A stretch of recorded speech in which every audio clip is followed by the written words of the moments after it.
everybody, welcome back to another video, and today I will be reviewing a game that I won against a kid named Leo. If you were following along with the news, Gukesh won the World Championship, so congratulations, Gukesh. And let's get right into the video. The game started with e4, e5, knight f3, knight c6, bishop c4, bishop c5, and b4, the Evans Gambit.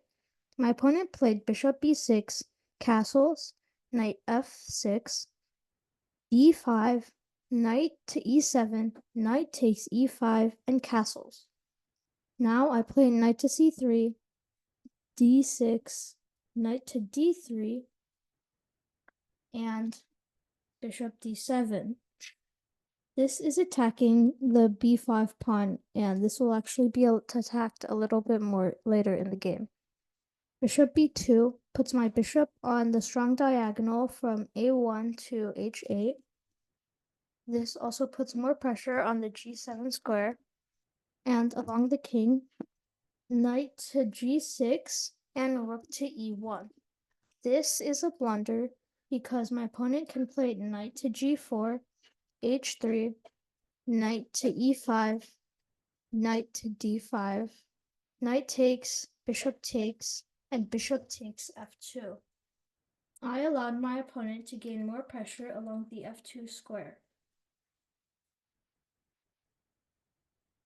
My opponent played rook to e8, not seeing knight to g4, and I played queen to f3, putting even more pressure along their king.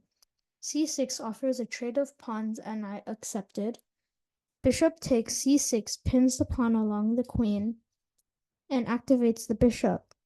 Knight to d5 removes the pin, and bishop takes allows me to play bishop takes f6 first instead of playing bishop takes d5. I remove the defender from the bishop, and after they take with the queen, I can take their queen, g takes, and bishop takes. They played bishop takes e4, which is another mistake, and I took the d8 queen. Now, usually this would be fine because after bishop takes f3,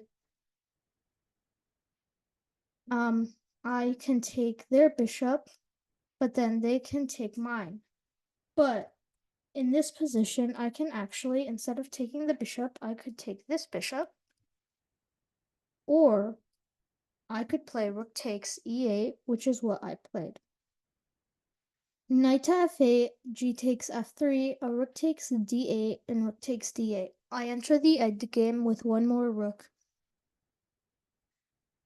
Rook to e1 moves the rook to an open file and attacks the e8 square, threatening to fork my opponent if they move the knight away. Bishop to f6, knight to b4.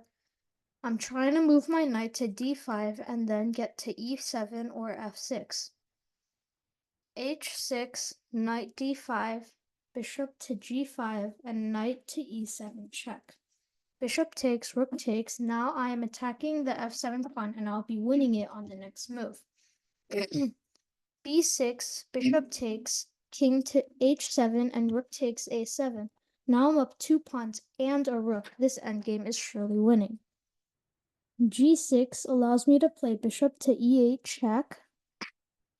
After king to h8, rook to f7, I'm planning to move to f6 on the next move. d5, king to g2. I'm trying to get my king over to the f6 square where I can maybe get an attack.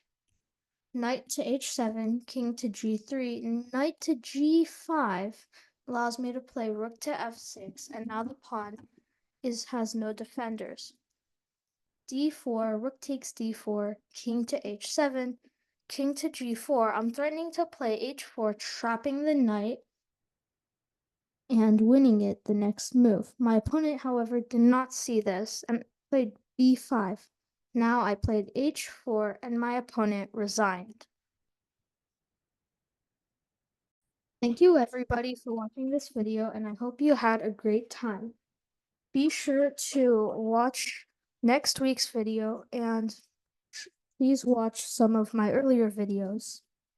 Bye bye. Have a good week.